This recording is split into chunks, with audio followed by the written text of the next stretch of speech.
Virtual Academy 2010. En marge de la sortie du blockbuster F1 2010 de Codemasters, Ferrari a lancé quelques jours plus tôt une simulation restée discrète, mais pourtant réussie. C'est dans le cadre d'une opération promotionnelle autour de la Scuderia Ferrari que la Virtual Academy est née. Plus qu'un simple jeu, c'est un détecteur de talent.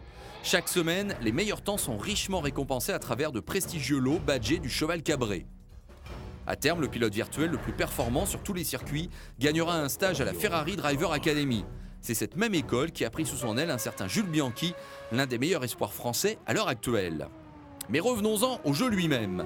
Il s'agit d'une version dérivée du simulateur officiel Ferrari utilisé par les pilotes entre les grands prix. À peine simplifié pour être capable de tourner sur nos PC grand public, le moteur physique est bourré de qualité et offre notamment une sensibilité de pilotage extrêmement précise. Les blocages de roues s'anticipent facilement, la sensation de vitesse et l'adhérence en courbe est idéalement dosée. Vraiment, ça faisait longtemps qu'une simu de F1 ne nous avait pas offert un tel plaisir de jeu.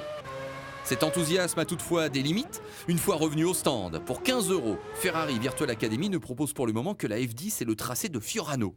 Tous deux modélisés avec le plus grand soin, certes, sous réserve de posséder une machine puissante pour en profiter au maximum. À terme, le Mugello et le Nürburgring seront ajoutés, moyennant finance bien sûr. Une logique commerciale à la e-racing qui risque de ne pas faire l'unanimité. Globalement, le soft est avant tout un support de jeu concours, plus qu'un véritable hit à la durée de vie étudiée. Pas de championnat, pas de défi, pas de multijoueur, juste un mode hot lap relié à une base de données mondiale des meilleurs chronos.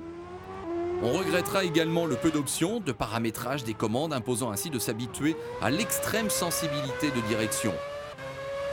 On arrive tout de même à s'habituer à ce désagrément et prendre même plaisir à utiliser la vue cockpit dynamique dont la vision se penche dans le virage. Fun, mais pas évident pour aller chercher les derniers centièmes. Et il en faut de l'entraînement pour aller chercher ne serait-ce que le temps de référence fixé par Felipe Massa en personne.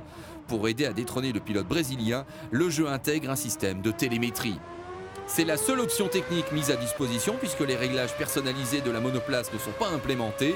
Le joueur devra se contenter de quelques réglages prédéfinis. L'idée ici étant manifestement de laisser la priorité au pilotage, équilibrant ainsi les chances de chacun pour le concours. Ferrari Virtual Academy nous a en tout cas véritablement emballés pour ses qualités de pilotage. Espérons simplement qu'il saura s'enrichir de nouveaux contenus pertinents. Il pourrait alors très bien jouer les outsiders face aux références actuelles attestées d'urgence.